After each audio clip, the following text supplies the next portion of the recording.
15 kama haitofika uwanjani baada ya bodi ya ligi kuu soka Tanzania bara kupanga tarehe mpya ya mchezo.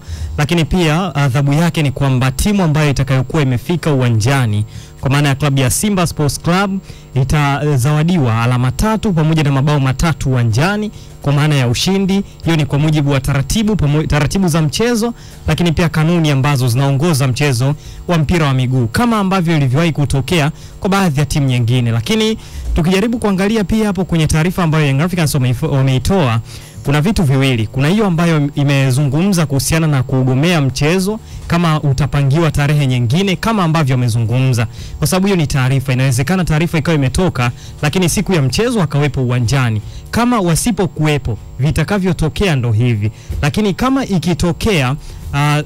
ikitokea wakawepo, basi hivi havitatokea ambavyo nimevizungumza, kwa maana ya wao kukatwa alama 15.3 na mabao 3 kuzawadiwa timu ya Simba. Wakawepo kivipi Mtumbuka wakati mwenyeji wa mchezo huu ni klabu ya soka Young Africans? Manake yeye ndiye atakayeandaa taratibu zote, si ndivyo? Ndio. Labda Kabwe, kwa unavyoona CAS majibu waliowaleta Young Africans wamesimama na kile ambacho wanaamini kwamba kuna uonevu kwa kile walichokitaja na dhulma kubwa. Unaona wako sahihi? Inawezekana hapo sahihi. Inawezekana hapo sahihi kwa kile ambacho wanachokisimamia, lakini nafikiri wakati wa kudai sio sahihi.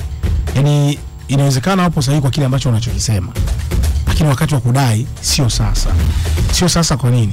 Kwa sababu kila kitu ambacho kimeelezwa kwenye kesi hii kimeenda kikanuni. Mimi naamini hivyo. Sijui umeelewa vizuri.